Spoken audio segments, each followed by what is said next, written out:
આમ જો આમ આવો વધો એટલા બધા નહીં થોડા આમ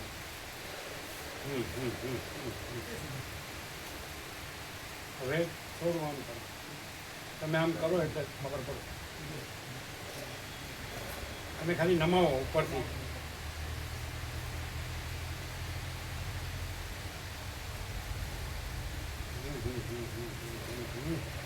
આખો હલાવી નાખી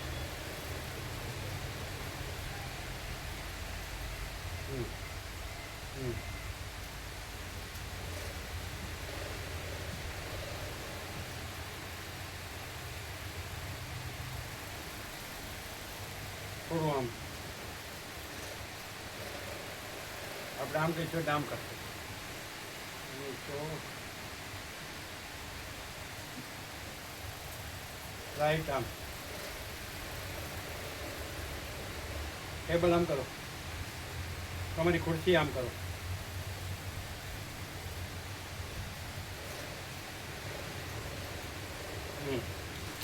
હવે ટેબલ આમ કરો હવે સીધું કરો ઉપરથી આમ આમ થોડું હજી થોડું હજી થોડું હજી થોડું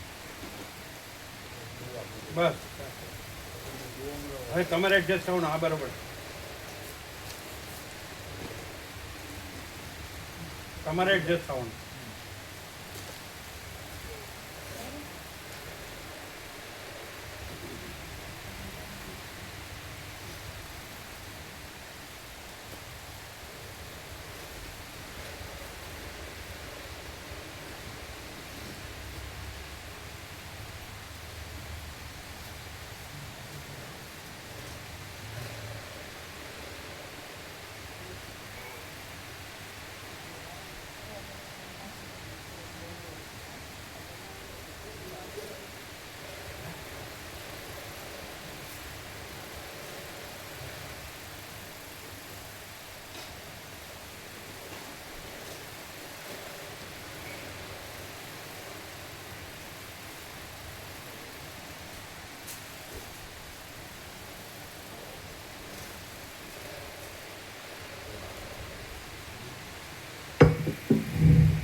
ઓમ ઓમ ઓમ બરાબર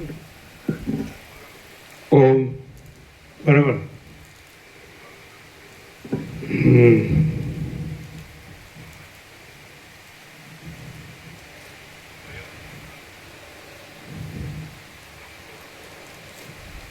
તમને માઇક આમ આખું સ્ટેન્ડ આમ જાવ દેજો હવે સીધો કરો ઉપરથી કરો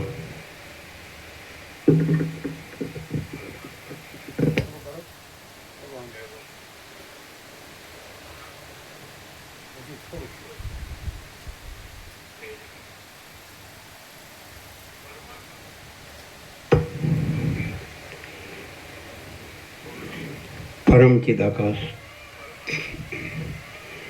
परम ज्योति अखंड ज्योति, महाचिदाकाश, स्वयं प्रकाश, संपूर्ण प्रकाश, पूर्ण ब्रह्म, अनंत तेजगण, अनंत चिदगण,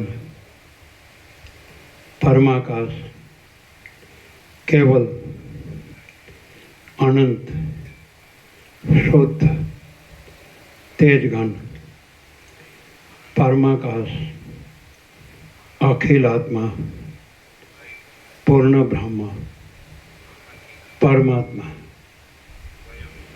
परम चिदाकाश, परम ज्योति, अखंड ज्योति,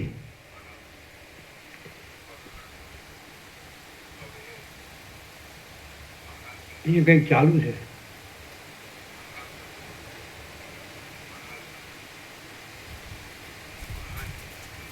સાંભળીને જો સાંભળો પહેલા સાંભળો સુનો એને ચાલુ કોનું છે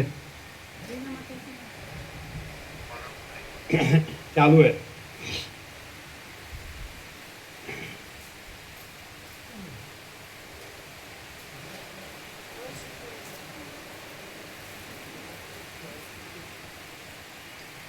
परम चिदाकाश, परम ज्योति, अखंड ज्योति, अनंत पूर्ण, परम चिदाकाश, परम शांति, स्वयं सिद्ध, स्वयं प्रकाश, स्वयं पूर्ण, स्वस्वरूप, यही सब कुछ है, इसके सिवा कुछ नहीं है। शून्यभास, अनंत कोटि, महाकल्पो है ही नहीं।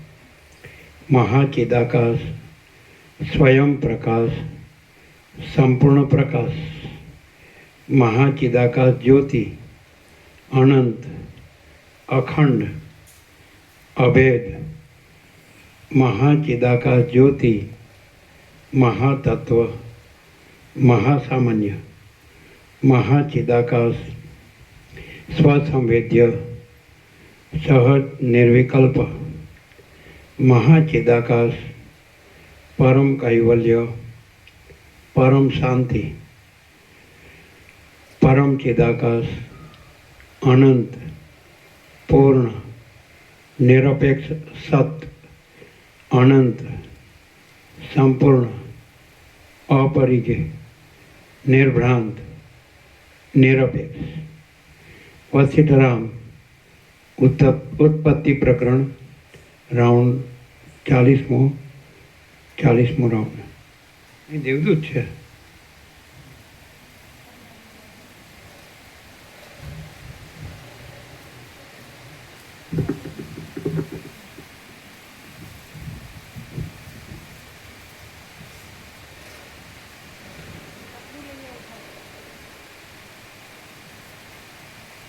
दिखते क्या?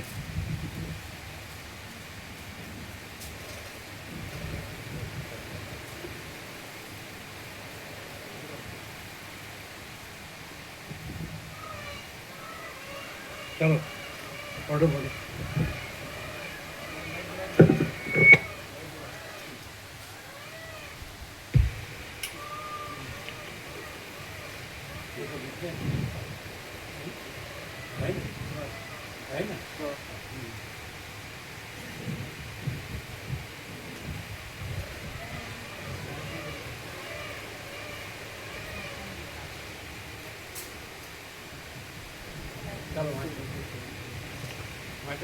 आद्य परब्रह्म सद्गुरु देव की जय।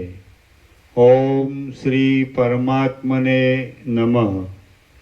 सद्ग्रंथों में शिरोमणि श्री योग वासिष्ठ महारामायण उत्पत्ति प्रकरण सर्ग 101मो पेज नंबर 355 पेज नंबर 355। नीचे कुछ बॉक्स रखो नीचे एक बॉक्स रखो तो ऊंचा आएगा।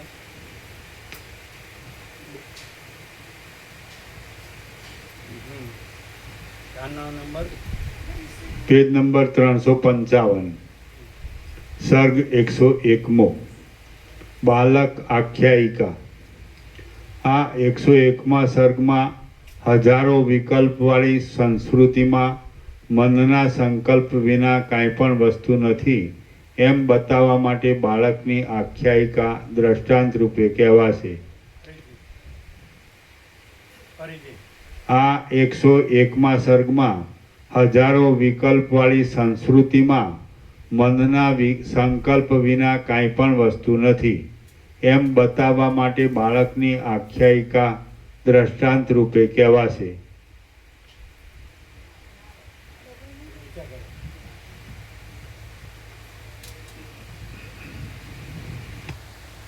गिरेगा नहीं बॉक्स, बैलेंस नहीं है। बैलेंस नहीं है क्या पड़ेगा? पार्टी ऊंची है ना, भैया टेबल पर मत ऊंची पार्टी वजनदार वस्तु चाहिए नीचे, हल्का बॉक्स नहीं चलेगा। चलो मचो।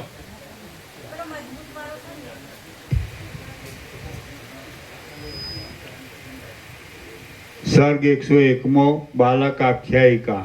આ 101મા સર્ગમાં હજારો વિકલ્પવાળી સંસ્કૃતિમાં મનના સંકલ્પ વિના કાંઈ પણ વસ્તુ નથી એમ બતાવવા માટે બાળકની આખ્યાયિકા દ્રષ્ટાંત રૂપે કહેવાશે। રામ બોલ્યા, હે મુનિશ્રેષ્ઠ, બાળકની આખ્યાયિકાનો ક્રમ લોકમાં કેવી રીતે કહેવાય છે, જે મનના વર્ણનનું કારણ છે તે તમે મને ક્રમપૂર્વક કહો। વશિષ્ઠ બોલ્યા, હે રામચંદ્રજી, એક સમયે કોઈ એક મુગ્ધ બુદ્ધિવાળા કૌંસમાં યુક્ત તથા અયુક્તના વિચારથી રહિત બાળકે પોતાની દાવને કહ્યું કે હે ધાત્રી,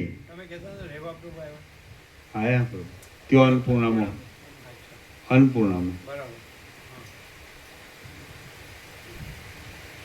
वशिष्ठ बोल्या, हे रामचंद्र जी, एक समय कोई एक मुग्ध बुद्धिवाळा कौंसमा युक्त तथा अयुक्तना विचारथी रहित बाळके पोतानी दावने કહ્યું કે હે ધાત્રી, વિનોદ થાય એવી કોઈ પણ કથા કહાણી કહો। હે મહામતિમાન, બાળકના આવા વચન સાંભળીને તેને બાળકના વિનોદને માટે નિર્મળ તથા મીઠા વચનોવાળી આ કથા કહેવાનો આરંભ કર્યો। ધાત્રી બોલી, અત્યંત અસત નામના એક નગરમાં 3 સુંદર મહાત્મા રાજપુત્રો રહેતા હતા। તેઓ ધાર્મિક તથા શૂરવીર હતા। વિસ્તારવાળા તે શૂન્ય નગરમાં તેઓ જાણે આકાશમાં જળ તારકો હોય એવી રીતે રહેતા હતા। તે 3માંથી 2નો જન્મ નહોતો થયો તથા એક ગર્ભમાં જ રહેલો નહોતો। હવે કોઈ કાળે તે રાજપુત્રોના બાંધવોનું મરણ થયું, તેથી તેઓ ખેદ પામ્યા અને શોકથી તેમનું ચિત્ત હરાઈ ગયું। પછી તે 3 જણ પોતાના નગરના સમાજ સાથે એકમત થઈને કોઈ ઉત્તમ નગરનો લાભ લેવા માટે તે શૂન્ય નગરમાંથી બહાર નીકળ્યા। તે સમયે આકાશમાંથી બુધ, શુક્ર અને શનૈશ્વરે જાણે પ્રયાણ કર્યું હોય એવા તે જણાતા હતા। તે 3 રાજપુત્રોના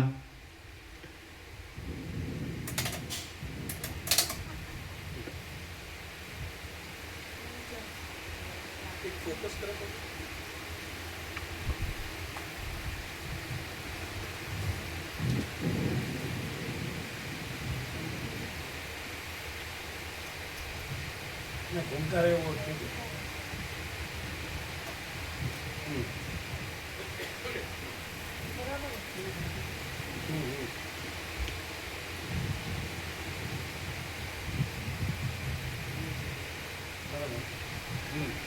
તે 3 રાજપુત્રોના અંગ શિરીષના પુષ્પ જેવા કોમળ હતા। શિરીષ એટલે સરસ શ્લોક। તેમને પાછળથી સૂર્ય તપાવતો હતો। ગ્રીષ્મ ઋતુના તાપથી ખેત પામેલા પલ્લવો જેમ કરમાઈ જાય તેઓ માર્ગમાં દિવસને વખતે કરમાઈ ગયા. માર્ગમાં તપી ગયેલી રેતીથી તેમના ચરળ કબળ દાઝી જતા હતા અને તેથી તેઓ જૂથમાંથી જુદા પાડેલા મૃગની પેઠે હાય બાપલા એમ કહી શોક કરતા હતા. દર્ભના અગ્રભાગથી તેમના પગ વિંધાઈ જતા હતા. તાપથી તેમના અંગના સાંધાઓમાં દુઃખ થતું હતું અને ધૂળ ઉડવાથી તેમનું શરીર ધૂળમય થઈ રહેતું હતું. એવી રીતે તેમણે ઘણો લાંબો પંથ કાપ્યો એટલે તેમણે 3 વૃક્ષો જોયા. તે ત્રણેય વૃક્ષો મંજરીના સમૂહથી યુક્ત હતા, ફળ પલ્લવથી શોભતા હતા અને માર્ગમાં મૃગ તથા પક્ષીગણના આધારરૂપ હતા. તે 3 વૃક્ષમાંથી 2 વૃક્ષ કાંઈ પણ ઉગ્યા નહોતા અને ત્રીજા વૃક્ષમાં સારી રીતે ઉગવાનું બીજ પણ નહોતું.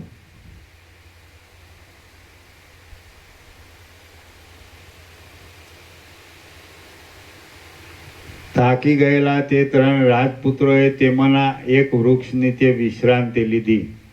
સ્વર્ગમાં પારિજાતના વૃક્ષ તળે ઇન્દ્રલોકમાં રહેનારને જેવો આનંદ થાય તેવો તેમને ત્યાં આનંદ થયો. તેમણે તે અમૃત સમાન વૃક્ષના ફળનું ભોજન કર્યું, તેના રસનું પાન કર્યું, તેની મંજરીની માળા કરી અને ઘણીવાર વિશ્રાંતિ લઈને ત્યાંથી આગળ પ્રયાણ કર્યું. થોડે દૂર ગયા પછી મધ્યાહન સમયે 3 નદીઓ તેમના જોવામાં આવી. તેમાં અનેક પ્રકારના મોજા ઉછળતા હતા. તે 3 નદીમાંથી એક નદી સુકાઈ ગઈ હતી અને 2 નદીમાં કાંઈ પણ પાણી હતું નહીં. આથી તે આંધળાની આંખો જેવી હતી. તે 3 નદીમાંની જે નદી સુકાઈ ગયેલી હતી તેમાં તે રાજપુત્રોએ આદરથી સ્નાન કર્યું. ઉનાળાના તાપથી દુઃખ પામતા માણસો જેમ નદીમાં ક્રીડા કરે છે તથા બ્રહ્મા, વિષ્ણુ અને મહેશ જેમ ગંગામાં જળ ક્રીડા કરે છે તેમ તેમણે તેમાં ઘણીવાર સુધી જળ ક્રીડા કરી. પછી દૂધ જેવા જળનું પાન કર્યું અને તેમણે હર્ષ પામીને ત્યાંથી આગળ ચાલવા માંડ્યું. દિવસને અંતે સૂર્ય અસ્ત થવાને સમયે ભવિષ્યમાં જેનું નિર્માણ થવાનું છે એવા અને પર્વતના જેવા ઊંચા એક નગર પાસે આવ્યા. તે નગરની ઉપર સુંદર ધજા હતી અને નીચે કમલીની શોભતી હતી. તેમાં નીલ આકાશના જેવા સુંદર જળાશય હતા. ત્યાં નગરમાં થતા ગાનની સ્વરમૂર્છના દૂરથી સાંભળવામાં આવતી હતી. તે નગરમાં તેમણે સુંદર 3 ભવનો જોયા. તે ભવનો જાણે મહાપર્વતના મણિમય તથા સુવર્ણમય શિખરો હોય તેમ શોભતા હતા. તે 3 ભુવનમાંથી 2 ભુવનનું તો નિર્માણ થયેલું નહોતું અને 1 ભુવન બિંદ વિનાનું હતું. એ 3 ભુવનમાં જે એક બિંદ વિનાનું સુંદર ભુવન હતું તેમાં તે 3 રાજપુત્રોએ પ્રવેશ કર્યો. તે ભુવનમાં પ્રવેશ કરી વિહાર કરતા હતા તેવામાં તપાવેલા સોના જેવા 3 સ્થાલી પાત્રો તેમને પ્રાપ્ત થયા. તે 3 પાત્રમાંથી 2 પાત્ર ભાંગેલા હતા અને એકનો ભૂકો હતો. તેમાંથી દીર્ઘ બુદ્ધિવાળા તે રાજપુત્રોએ ભૂકારૂપી સ્થાલીનું ગ્રહણ કર્યું. તેમાં તે બહુ ખાનારાઓએ 99 દ્રોણ તથા 1 દ્રોણથી ન્યૂન એવા 100 દ્રોણ ચોખા રાંધ્યા અને 3 બ્રાહ્મણને જમવાનું આમંત્રણ દીધું. તે 3 બ્રાહ્મણમાંથી 2ના દેહ જ નહોતા અને એકને મુખ નહોતું. તેમાંથી મુખ વિનાના બ્રાહ્મણે 100 દ્રોણ ચોખાનું ભોજન કર્યું તથા અવશેષ રહેલા અન્નનું રાજપુત્રોએ ભોજન કર્યું. એ પ્રમાણે હે પુત્ર, ભવિષ્યમાં નિર્માણ થનાર તે નગરમાં તે 3 રાજપુત્રો પરમ તૃપ્તિ પામ્યા તથા મૃગયા રમતા આજ સુધી સુખે રહ્યા છે. હે અનગ, આ પ્રમાણે એ મનોહર કથા મેં તમારી પાસે કઈ સંભળાવી. હૃદયમાં આ કથાનું મનન કરજે, તેથી તું પંડિત થઈશ. વશિષ્ઠ બોલ્યા, આ પ્રમાણે હે રામ, ધાત્રીએ બાળક પાસે શુભ કથા કહી અને તે આખ્યાયિકા સાંભળીને બાળકને આનંદ થયો. કમળના જેવા સ્વચ્છ નેત્રવાળા હે કમળલોચન રામચંદ્રજી, મેં પ્રથમ તમારી પાસે ચિત્તાખ્યાન કહ્યું અને ત્યાર પછી આ બાળકની કહાણી કહી સંભળાવી. મેં જે પ્રમાણે તમને બાળકની કહાણી કહી તે પ્રમાણે કલ્પેલા ઉગ્ર દ્રઢ સંકલ્પથી આ સંસારની સ્થિતિની રચના રચાયેલી છે. એ અનગ વિકલ્પના સમૂહથી બંધ મોક્ષની કલ્પના વડે પ્રતિભાસરૂપ આ જગત જોવામાં આવે છે. સંકલ્પ વિના કાંઈ પણ વસ્તુ નથી. જે કાંઈ આ જોવામાં આવે છે તે સંકલ્પથી જ છે. સ્વર્ગ, પૃથ્વી, વાયુ, આકાશ, પર્વત, નદી અને દિશાઓ એ સગળું સ્વપ્નની પેઠે સંકલ્પથી રચાયેલું છે. ભવિષ્યમાં તમારા નગરમાં જે પ્રમાણે રાજપુત્રો છે તથા જે પ્રમાણે સંકલ્પની રચના છે તે પ્રમાણે આ જગતની સ્થિતિ છે. જળમાં જેમ જળમય એવા ચંચળ સમુદ્રની સ્ફૂર્ણા થાય છે તેમ આત્માને વિશે સંકલ્પ માત્રની સ્ફૂર્ણા થાય છે. સૂર્યના તથા જનસમૂહના વ્યાપારથી જેમ દિવસ વૃદ્ધિ પામે તેમ પ્રથમ સંકલ્પથી ઉત્પન્ન થયેલ આ જગત પરમાત્માના વ્યાપારથી વૃદ્ધિ પામે છે. આ સમગ્ર જગત સંકલ્પના સમૂહની કલ્પના માત્ર છે. મનોવિલાસ તથા રાગ વગેરેની વૃત્તિઓ પણ સંકલ્પ માત્ર છે. માટે હે રામ, સંકલ્પ માત્રનો ત્યાગ કરીને તથા નિશ્ચયપણાથી નિર્વિકલ્પ પદનો આશ્રય કરીને તમે શાંતિ પામો. શ્રી યોગ વાસિષ્ઠ મહારામાયણમાં ઉત્પત્તિ પ્રકરણનો બાલક આખ્યાયિકા નામનો સર્ગ 101મો સમાપ્ત. માટે હે રામ, સંકલ્પ માત્રનો ત્યાગ કરીને તથા નિશ્ચયપણાથી નિર્વિકલ્પ પદનો આશ્રય કરીને તમે શાંતિ પામો. નિશ્ચલ તમે નિશ્ચય બોલો છો. હા, નિશ્ચલ. માટે હે રામ, સંકલ્પ માત્રનો ત્યાગ કરીને તથા નિશ્ચલપણાથી નિર્વિકલ્પ પદનો આશ્રય કરીને તમે શાંતિ પામો. નિશ્ચય છો છાપેલું છે. નિશ્ચય નિશ્ચલ. હા, નિશ્ચય. માટે હે રામ, સંકલ્પ માત્રનો ત્યાગ કરીને તથા નિશ્ચલપણાથી નિર્વિકલ્પ પદનો આશ્રય કરીને તમે શાંતિ પામો. શ્રી યોગ વાસિષ્ઠ મહારામાયણમાં ઉત્પત્તિ પ્રકરણનો બાલક આખ્યાયિકા નામનો સર્ગ 101મો સમાપ્ત. સર્ગ 102મો અહંકાર અને સંકલ્પના નાશનો ઉપાય. આ 102મા સર્ગમાં અહંકાર તથા સંકલ્પના ક્ષયના ઉપાયનું તેમજ પરમાત્માની નિત્યતાનું નિરૂપણ કરવામાં આવશે. વશિષ્ઠ બોલ્યા, હે રામ, મૂઢ માણસ પોતાના સંકલ્પના વશપણાથી મોહ પામે છે, પણ પંડિત મોહ પામતો નથી. અક્ષય વસ્તુમાં બાળક હોય તે જ ક્ષયના સંકલ્પથી મોહ પામે છે.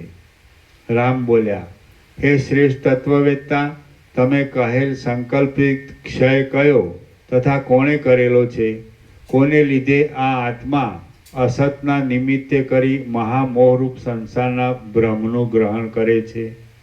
વશિષ્ઠ બોલ્યા, બાળક જેવી રીતે મિથ્યા ભૂતની કલ્પના કરે છે તેવી રીતે અસત ભૂત સમૂહે અહંકાર નામના ક્ષયની કલ્પના કરેલી છે. સર્વ વસ્તુ એક પરમ વસ્તુને વિશે રહેલી છે, ત્યારે અહંકાર કેવી રીતે અને ક્યાંથી ઉદય થયો? વાસ્તવિક રીતે અભેદરૂપ પરમાત્મામાં અહંકાર છે નહીં, છતાં જેમ તીવ્ર તડકામાં મૃગજળ દેખાય છે તેમ અજ્ઞાનથી તે દેખાય છે. જેમ જળના આશ્રયથી તરંગ જોવામાં આવે છે તેમ આત્માના આશ્રયથી મનરૂપી ચિંતામણીમાંથી સંસારનો આરંભ જણાય છે. માટે હે રામચંદ્રજી, આશ્રય રહિત અજ્ઞાનનો ત્યાગ કરીને આશ્રય સહિત સત્ય આનંદરૂપ જ્ઞાનનો આશ્રય કરો. વિચાર કરવો એ બુદ્ધિનો ધર્મ છે.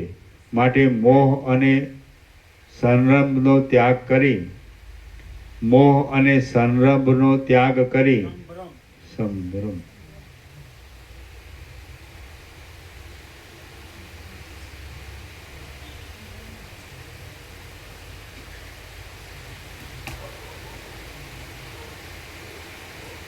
વિચાર કરવો એ બુદ્ધિનો ધર્મ છે.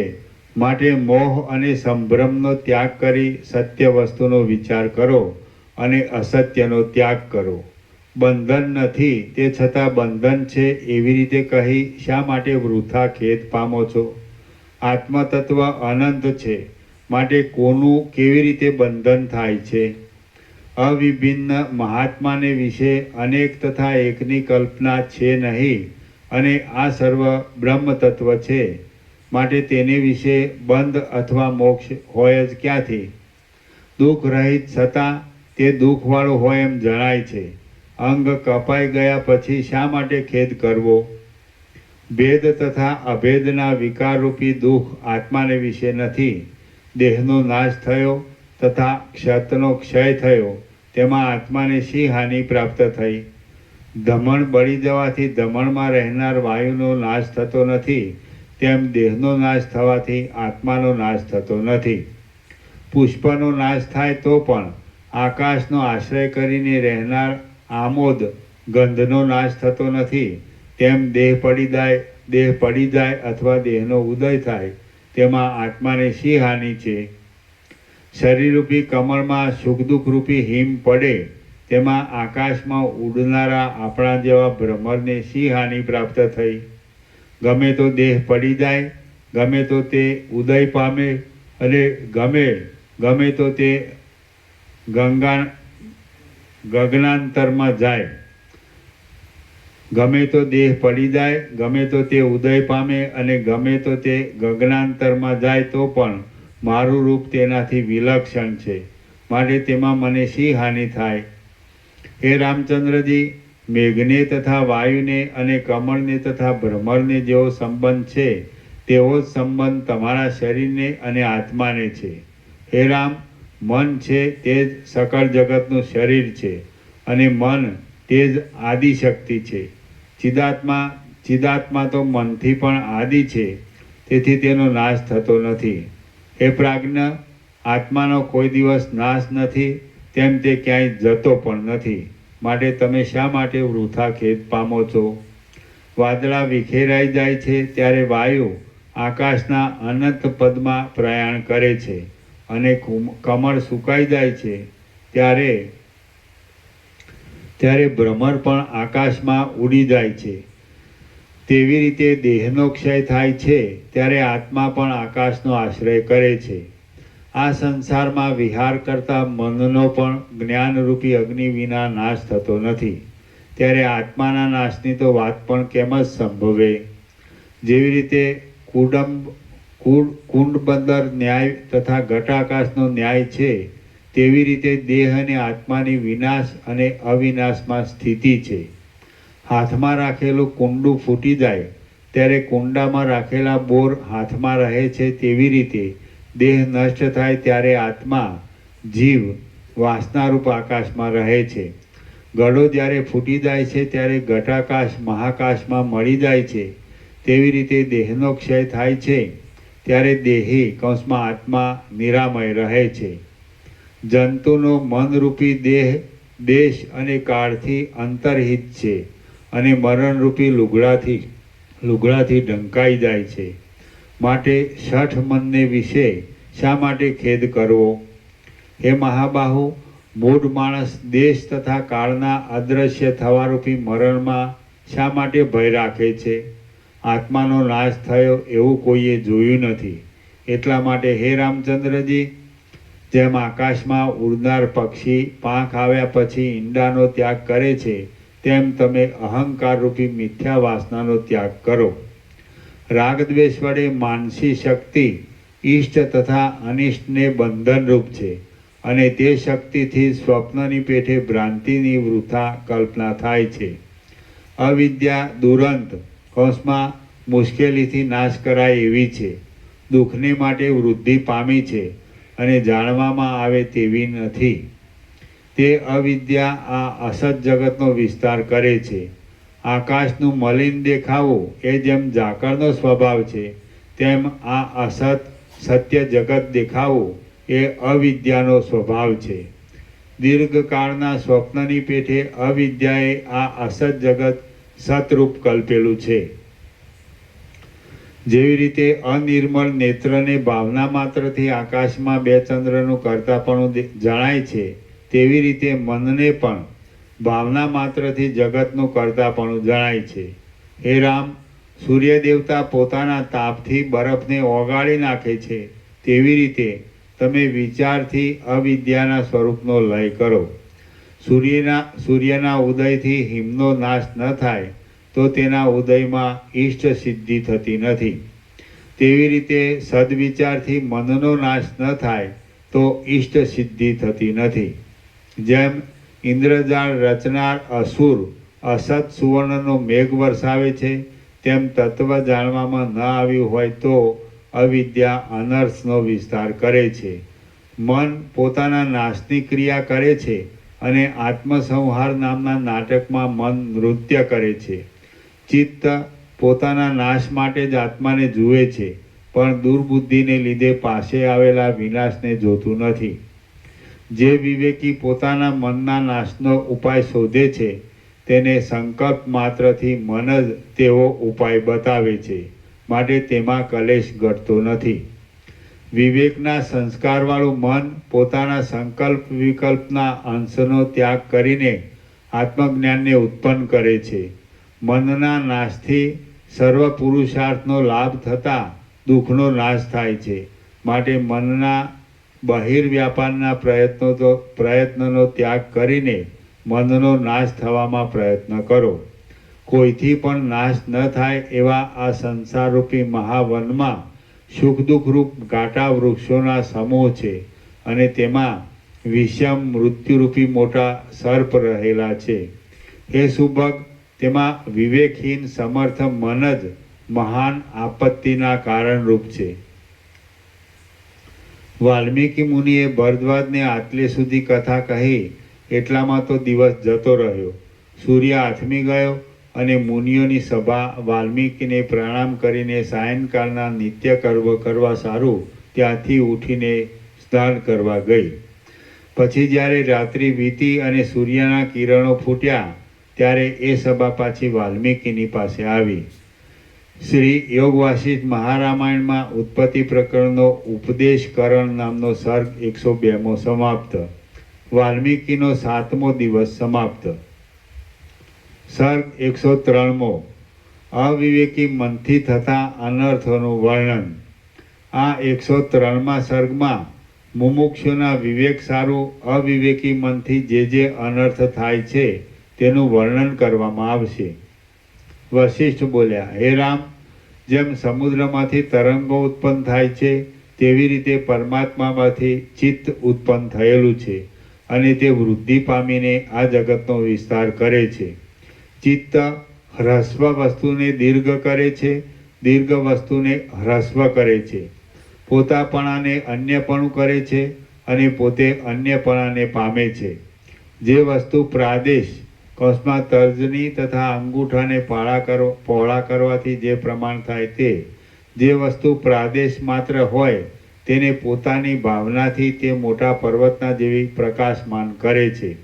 આવી રીતે પરમાત્મામાંથી ઉત્પન્ન થયેલું મન તે પરમાત્માની સત્તાથી શક્તિ મેળવી નિમિષ માત્રમાં સંસાર કરે છે ને તેનો લય પણ કરે છે. સ્થાવર તથા જંગમ જે જોવામાં આવે છે તે સર્વ ચિત્તમાંથી થયેલું છે. દેશ કાળ ક્રિયા તથા દ્રવ્ય શક્તિથી આકુર થયેલું મન નટની પેઠે ચપળપણાથી એક વસ્તુના આકારમાંથી બીજી વસ્તુના આકારને પામે છે. મન સત વસ્તુને અસત કરે છે, સત્તાને અસત્તારૂપ કરે છે તથા સુખ દુઃખને ગ્રહણ કરે છે. ચંચળ મન જે સમયે જે પ્રમાણે કામ કરવાનો આરંભ કરે છે તે સમયે હાથ પગ વગેરે અવયવો પણ તે જ પ્રમાણે કામ કરવાનો પ્રયત્ન કરે છે. જળથી સિંચન કરેલી લતા સમય જતાં જે પ્રમાણે ફળ આપે છે તે પ્રમાણે મન જેવી ક્રિયા કરે છે તેવું તેને ફળ મળે છે. હે રામ, ઘરમાં રહેલો બાળક ભીના કાદવમાંથી જેવી રીતે વિચિત્ર રમકડા કરે છે તેવી રીતે મન પોતાના વિકલ્પથી વિચિત્ર જગતને રચે છે. બાળક રમતમાં જે રમકડા રચે છે તે જેમ મિથ્યા છે તેમ મનથી કલ્પિત જગત પણ મિથ્યા છે. ઋતુનો વિભાગ ફેરફાર કરનાર કાળ જેવી રીતે કોઈ સમયે વૃક્ષનું અન્યથા રૂપ કરે છે, તેવી રીતે ચિત્ત પદાર્થમાં અન્યથાપણું કરે છે. ચિત્તના મનોરથમાં સ્વપ્નમાં તથા સંકલ્પમાં ઘણા યોજનનો સમૂહ પણ ગાયના પગલા જેટલો અલ્પ જણાય છે. મન કોઈ સમયે એક કલ્પને ક્ષણ જેવો કરે છે તથા એક ક્ષણને કલ્પ જેવો કરે છે. તેથી દેશ અને કાળનો ક્રમ પણ મનને અધીન છે. તીવ્રપણું, મંદપણું, બહુપણું તથા અલ્પપણું ઇત્યાદિ ભેદથી મનની સર્વશક્તિનો ત્યાગ કરવાને કોઈ સમર્થ નથી. વૃક્ષમાંથી જેમ પલ્લવ ઉત્પન્ન થાય છે, તેમ મોહ, શુભ્રમ, અનર્થ, દેશ તથા કાળ એ સઘળું ચિત્તમાંથી ઉત્પન્ન થાય છે. જેવી રીતે જળ એ જ સમુદ્ર છે તથા ઉષ્ણતા એ જ અગ્નિ છે, તેવી રીતે ચિત્ત એ જ વિવિધ આડંબરવાળો સંસાર છે. કર્તા, કર્મ અને કરણ, ભોગતા, ભોગ્ય અને ભોગ, તેમજ દ્રષ્ટા, દર્શન અને દ્રશ્ય એ 9 પ્રકારનો સંસાર ચિત્તરૂપ જ છે. સુવર્ણની પરીક્ષા કરનાર માણસ જેમ કુંડળ, મુકુટ, કડા તથા બીજા આભૂષણથી શોભતા આકારનો ત્યાગ કરીને જેમ તે સુવર્ણ છે એમ જ જાણે છે, તેવી રીતે વિવેકી માણસ જગતમાં રહેલ ભુવન તથા વનની વિચિત્રતાનો ત્યાગ કરીને તે સર્વ જગત તથા તેમાંની વસ્તુ ચિત્તરૂપ જ છે એમ જાણે છે. શ્રી યોગ વાસિષ્ઠ મહારામાયણમાં ઉત્પત્તિ પ્રકરણમાંનો ચિત્ત મહાત્મ્ય નામનો સર્ગ 103મો સમાપ્ત. સર્ગ 104મો લવણાખ્યાન. ઇન્દ્રજાળથી થયેલી રાજાની સ્થિતિ. આ 104મા સર્ગમાં લવણ રાજાનું આખ્યાન કહેવાશે. તેમાં રાજાના દેશની તથા રાજસભાની સ્થિતિ અને ઇન્દ્રજાળ જોતા વિસ્મયની સ્થિતિનું વર્ણન આવશે. વશિષ્ઠ બોલ્યા, હે રામ, કેવી રીતે જગતરૂપી ઇન્દ્રજાળની શોભા ચિત્તને અધીન રહેલ છે તે વિશે હું તમને એક વૃત્તાંત કહું છું, તે તમે સાંભળો. આ પૃથ્વીની પીઠ ઉપર અનેક પ્રકારના વનોથી યુક્ત એવો ઉત્તર પાંડવ નામનો એક મોટો દેશ હતો. તે દેશના ગાઢ અને ગહન વનોમાં તપસ્વી લોકો વિશ્રાંતિ લેતા હતા. ત્યાં ઉપવન તથા નગરમાં વિદ્યાધરની સ્ત્રીઓએ લતાના હિંડોળા બાંધેલા હતા. વાયુને લીધે કમળના કેસરાઓ ઉડતા હતા, તેથી પર્વત પિંગળા રંગના લાગતા હતા. ત્યાં પુષ્પના સમૂહરૂપી વનમાળાના ઘરેણાં શોભતા હતા. ગામની પાસેના અરણ્યમાં કરંજની મંજરીની કુંજમાં તેના ગુચ્છ લાગેલા હતા. ઊંચા વધેલા ખજૂરીના ઝાડથી ગામ ઢંકાઈ ગયા હતા તથા તેના શબ્દથી આકાશ શબ્દાયમાન થઈ રહ્યું હતું.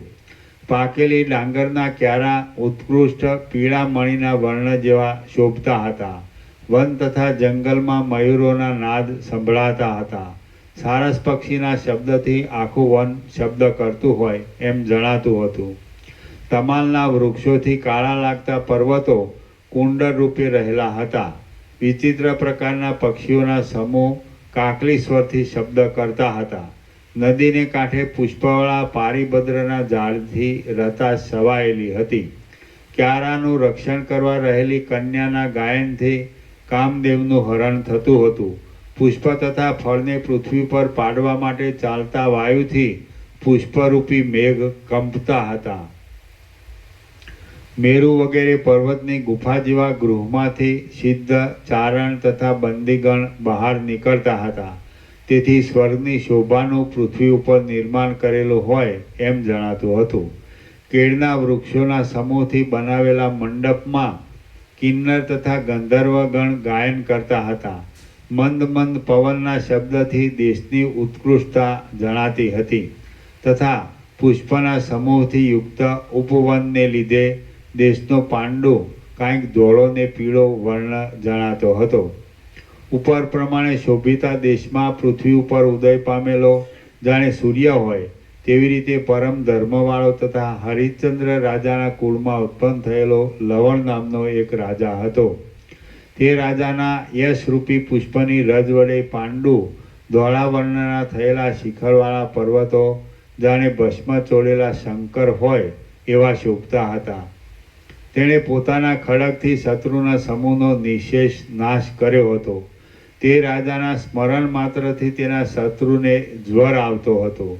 જેવી રીતે લોકો હરિના ચરિત્રનું સ્મરણ કરે છે, તેવી રીતે પવિત્ર લોકો આર્ય લોકોનું પાલન કરવામાં ઉદાર સમારંભવાળા તેના ચરિત્રનું બહુ સ્મરણ કરતા હતા. મેરુ પર્વતના શિખરો પર દેવોના મંદિરમાં રહેલી અપ્સરાઓ પણ તે રાજાના ગુણનું ગાન કરતી હતી. અપ્સરાના ગાયનથી દેવોએ સાંભળેલા તે રાજાના ગુણગાનનું બ્રહ્મદેવના અભ્યાસી હંસો અનુકરણ કરતા હતા. તેની ઉદાર ચમત્કૃતિ અસાધારણ હતી. દીનતાનો દોષ સ્વપ્નમાં પણ તે રાજામાં સાંભળવામાં આવતો નહોતો. કપટને તો તે રાજા જાણતો જ નહોતો અને અવિનયપણું તેની નજરે પણ જોયું નહોતું. બ્રહ્મા જેમ અક્ષરમાળાને ધારણ કરે તેમ તેણે ઉદારતાને અંગીકાર કરી હતી. કોઈ એક દિવસ 2 પ્રહર દિવસ ચડ્યા પછી મોટી સભા ભરીને તે રાજા સિંહાસન ઉપર બિરાજ્યો. તે સભામાં આકાશમાં ચંદ્રમાની પેટે સુખાસન ઉપર રાજા શોભતો હતો. સામંતની સેના ત્વરાથી સભામાં પ્રવેશ કરતી હતી. સુંદરીઓ ગાન કરતી હતી. સામંત લોકો સભામાં બેઠા હતા અને વીણાના મનોહર શબ્દો માણસના મનને આનંદ ઉપજાવતા હતા. ત્યારે હાથમાં મનોહર ચામર ગ્રહણ કરીને દાસીઓ રાજાને ચામર ડોળતી હતી અને બૃહસ્પતિ તથા શુક્રાચાર્ય જેવા મંત્રીમંડળે સભામાં વિશ્રાંતિ લીધી હતી. મંત્રી લોકો રાજ્યનું કામ ચલાવતા હતા અને કેટલાક નિપુણ માણસો દેશની વાતો કરતા હતા. એક બાજુ ઇતિહાસમય પવિત્ર પુસ્તકો વંચાતા હતા અને પાસે જ બંદી લોકો વિનયપૂર્વક પુણ્યકારક સ્તુતિપાઠ કરતા હતા. ઉપર પ્રમાણે સભા ભરાઈ હતી તેવામાં મેઘ જેમ વરસાદ કરવા મોટા મોટા દોડથી પૃથ્વીમાં પ્રવેશ કરે તેમ એક ઇન્દ્રજાળ કરનાર માણસ મોટા ખટાટોપથી કૌંસમાં ઉચિત વેશ અલંકાર અને ગુણદર્શક ચાંદ આદિને ધારણ કરતો સભામાં આવ્યો. ફળવાળું વૃક્ષ જેમ પાસે રહેલા પર્વતને પ્રણામ કરે તેમ તેણે શિખર સમાન ઉન્નત સ્કંદવાળા તે રાજાને પ્રણામ કર્યા. સારી છાયાવાળા, ઊંચી શાખાવાળા, ફળવાળા અને પુષ્પથી શોભતા ઝાડ પાસે આવીને જેમ વાંદરો બેસે તેમ તે ઇન્દ્રજાળ કરનારો રાજા પાસે આવીને બેઠો. જેમ ભ્રમર કમળને કહે તેમ ચપળ તથા અર્થના લંપટ તે ઇન્દ્રજાળ કરનાર માણસે ઊંચી કાંદવાળા તે રાજાને આ પ્રમાણે કહ્યું: હે વિભુ, આકાશમાંનો ચંદ્ર પૃથ્વી જુએ તેવી રીતે હું તમને એક મિથ્યા રમત બતાવું. તે તમે તમારા આસન ઉપર બેઠા બેઠા જુઓ. એ પ્રમાણે કહીને અનેક પ્રકારની રચનાના બીજરૂપ જાણે પરમાત્માની માયા હોય તેમ તેણે ભ્રમ ઉત્પન્ન કરનાર મોરપીંછની મૂઠ ફેરવી. જેમ વિમાનમાં બેઠેલા ઇન્દ્રદેવતા પોતાની ધનુષ્યરૂપી લતાને જુએ તેમ તે રાજાએ અનેક પ્રકારના વર્ણથી શોભતી તે ઇન્દ્રજાળ કરનારની મોરપીંછની મૂઠ દીઠી. થોડી વાર થયા પછી ત્યાં જેમ તારાના સમૂહથી શોભિતા આકાશ માર્ગમાં મેઘ આવે તેમ તે સભામાં એક અશ્વનું પાલન કરનાર માણસ આવ્યો.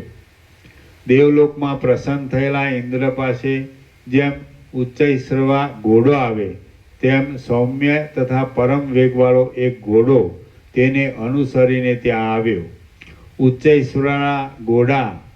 ઉચ્ચૈશ્વરા ઘોડા સાથેનો ક્ષીર સમુદ્ર જેમ ઇન્દ્ર કહે તેમ તે ઘોડાને ગ્રહણ કરીને તેનું પાલન કરનાર માણસે રાજાને આ પ્રમાણે કહ્યું કે હે મહીપતિ, આ ઘોડો ઉચ્ચૈશ્રવા ઘોડાની જેમ રત્નરૂપ છે અને એ વેગથી ચાલવામાં મૂર્તિમાન પવન જેવો છે. હે પ્રભુ, અમારા રાજાએ આ ઘોડો આપને ભેટ તરીકે મોકલ્યો છે, કારણ કે મોટા માણસને વસ્તુ અર્પણ કરવાથી શોભા વધે છે. આ પ્રમાણે બોલ્યા પછી જેમ મેઘની ગર્જના શાંત થાય પછી ચાતક મેઘની પ્રાર્થના કરે છે તેમ તે ઇન્દ્રજાળ કરનાર માણસે રાજાને કહ્યું કે હે પ્રભુ, જેવી રીતે પોતાના પ્રતાપથી અધિક શોભાવાળી પૃથ્વીમાં સૂર્ય દેવતા ફરે છે તેવી રીતે તમે આ સુંદર ઘોડા ઉપર બેસીને પૃથ્વીમાં વિહાર કરો. તેણે એ પ્રમાણે કર્યું. એટલે મયુર જેમ ગડગડાટ કરતા મેઘ તરફ દ્રષ્ટિ કરે તેમ તે રાજાએ ઘોડા તરફ દ્રષ્ટિ કરી. તેણે ક્ષણવાર ઘોડા તરફ દ્રષ્ટિ કરી. ત્યાં તો ઘોડાને જોતા જોતા એ રાજા ચિત્રમાં આલીખેલો હોય તેવો થઈ ગયો. પાન કરવાને તત્પર થયેલા અગત્ય ઋષિને જોઈને જેમ પ્રથમ ક્ષોભ પામેલો સમુદ્ર પોતાની અંદર રહેલા જળચર સહિત સ્થિર થઈ રહે, તેમ તે ઘોડાને જોતા આસન પર બેઠેલા રાજાના નેત્ર સ્થિર થઈ ગયા. રાગ રહિત મુનિ બ્રહ્માનંદમાં મગ્ન થઈને જેમ સમાધિમાં રહે તેવી રીતે 2 મુહૂર્ત સુધી તે રાજા આત્મામાં ધ્યાનથી આસક્ત હોય તેવી રીતે આસન પર બેસી રહ્યા. તે સમયે પોતાના પ્રતાપથી બીજા બળવાનને જીતનાર આ રાજા કંઈક વિચાર કરે છે એમ ધારી સભાના કોઈ પણ માણસે તે રાજાને જાગ્રત કર્યા નહીં. છતાં ચંદ્રમાના સ્થિર કિરણવાળી રાત્રિઓ જેવી ચામર ડોળનારી તે સ્ત્રીઓના ચામર માત્ર સ્થિર થઈ ગયા હતા. છતાં ચંદ્રમાના સ્થિર કિરણવાળી રાત્રિઓ જેવી આ ચામર ડોલનારી તે સ્ત્રીઓના ચામર માત્ર સ્થિર થઈ ગયા હતા. જેમ માટીના કરેલા કમળ કેસરાઓ સ્પંદ રહિત હોય છે તેમ ત્યાં વિસ્મયમાં મગ્ન થયેલા સર્વ સભાસદોની ચેષ્ટા બંધ પડી ગઈ હતી. જેવી રીતે વર્ષા ઋતુ વીત્યા પછી મેઘની ગર્જના શાંત થાય તેવી રીતે સભાસ્થાનમાં માણસોનો કોલાહલ શાંત થઈ ગયો. દૈત્યની સાથેના સંગ્રામમાં જેમ દેવો ચિંતામાં ડૂબી ગયા હતા તેમ સંદેહરૂપી સાગરમાં મગ્ન થયેલા રાજાના મંત્રીઓ ચિંતામાં ડૂબી ગયા. આમ આસન ઉપર બેઠેલા રાજાના નેત્ર સ્થિર થઈ ગયા હતા. ત્યારે વિસ્મયના ઉત્સાહ રહિત થયેલા અને ભય થતા મોહથી ખેદ પામેલા તે જનસમૂહની કાંતિ કરમાઈ ગયેલ કમળના વન જેવી જણાવા લાગી. શ્રી યોગ વાસિષ્ઠ મહારામાયણમાં ઉત્પત્તિ પ્રકરણનો નૃપ વ્યામોહ નામનો સર્ગ 104મો સમાપ્ત. સર્ગ 105મો. લવણ રાજાનું મોહથી સ્વસ્થ થવું. આ 105મા સર્ગમાં મોહમાંથી સ્વસ્થ થયેલા રાજાને સભાસદોએ મોહનું કારણ પૂછ્યું. તેથી રાજાએ ઉત્તર આપવાનો આરંભ કર્યો એટલું કહેવાશે. વશિષ્ઠ બોલ્યા, હે રામ, ત્યાર પછી વર્ષા ઋતુના જળથી મુક્ત થયેલ કમળ જાગૃત થાય તેવી રીતે રાજા 2 મુહૂર્ત પછી જાગૃત થયા. જેમ ભૂકંપ થતી વખતે પર્વત સમગ્ર વન તથા શિખર સહિત કંપવા લાગે તેમ આસન ઉપરથી આભરણ સહિત રાજાનો દેહ કંપવા લાગ્યો. ત્યાર પછી પાતાળના દિગ્ગજ ચલાયમાન થવાથી ક્ષોભ પામેલા કૈલાસ પર્વત પડી જવા માંડે તેવી રીતે જાગ્રત થયેલો તે રાજા કંપ થવાથી આસન પરથી પડી જવા લાગ્યો.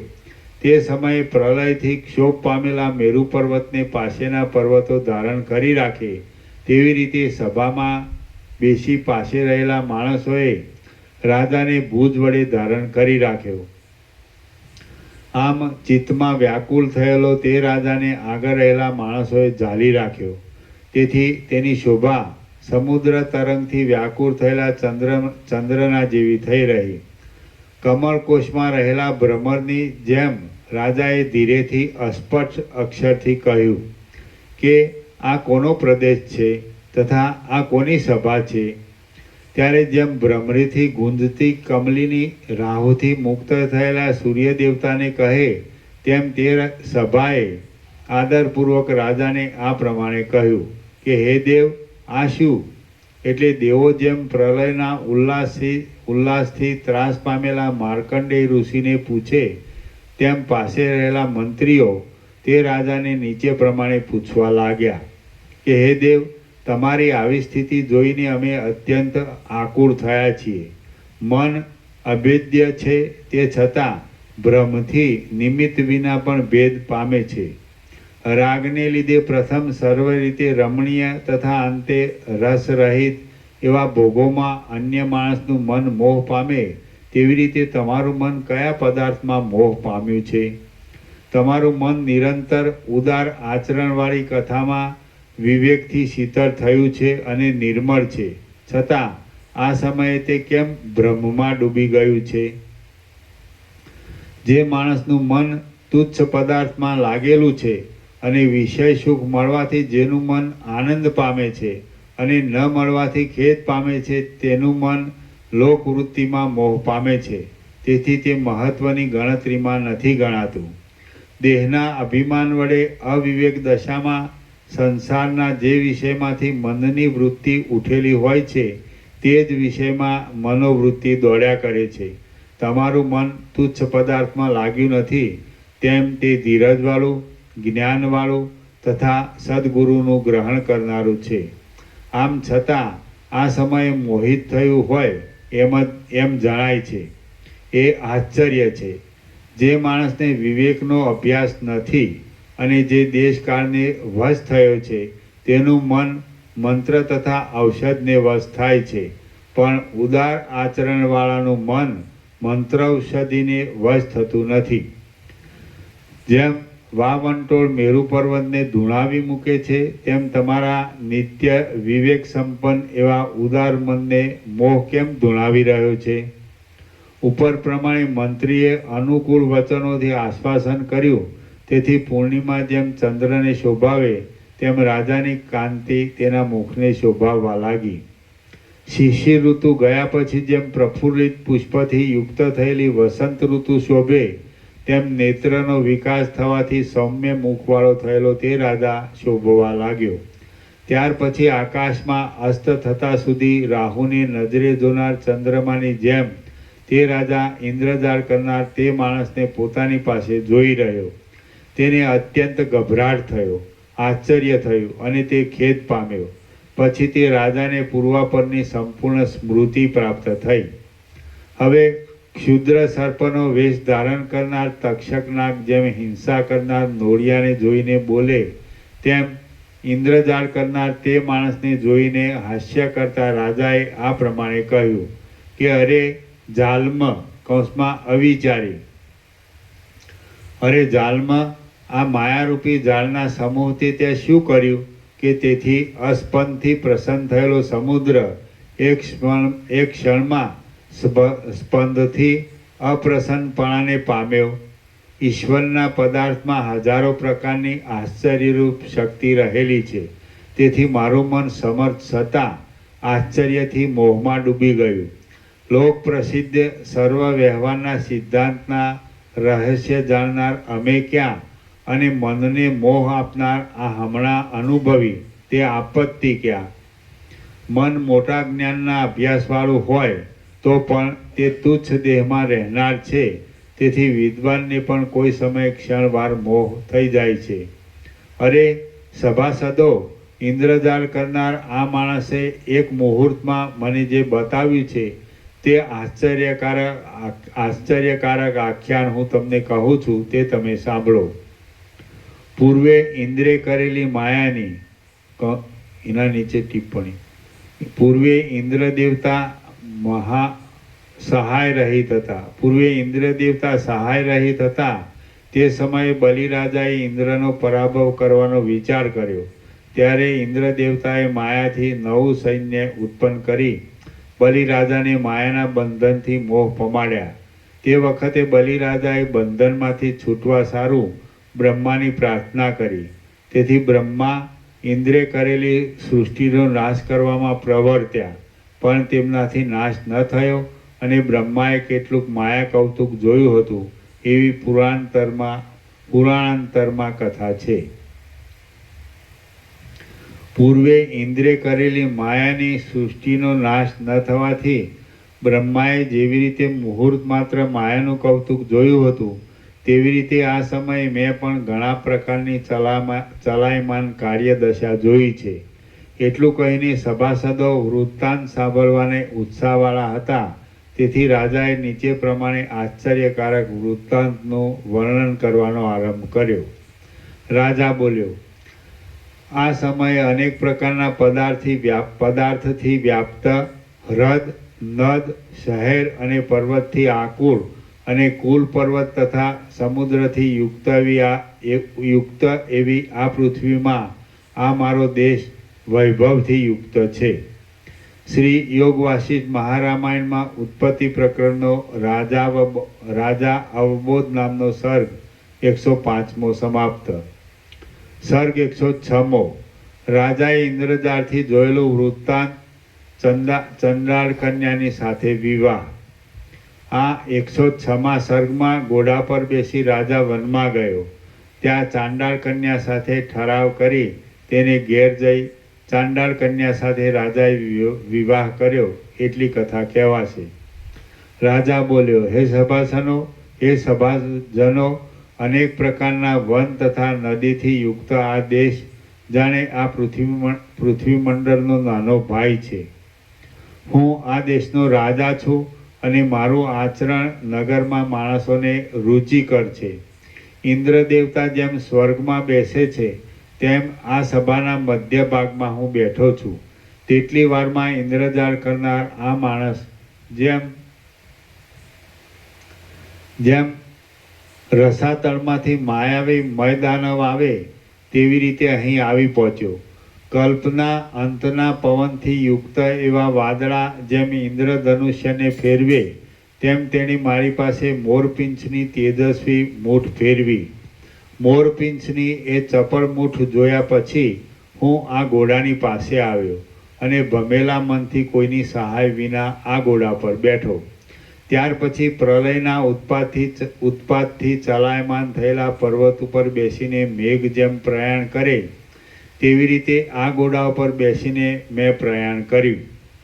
પછી વૃદ્ધિ પામેલા પ્રલયના સમુદ્રના કલ્લોલ જેમ ધાન્યયુક્ત પૃથ્વીમાં પ્રવર્તે તેમ અતિવેગથી મેં મૃગયા કરવામાં પ્રવૃત્તિ કરી.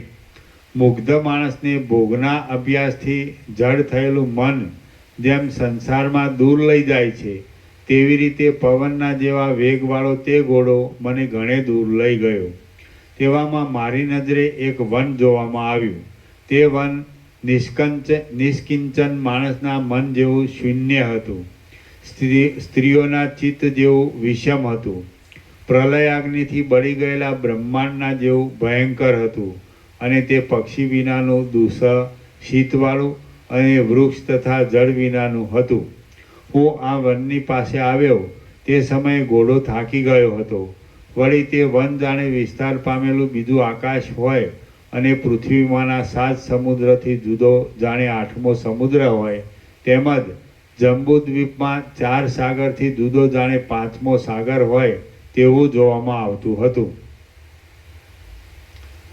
આ અરણ્ય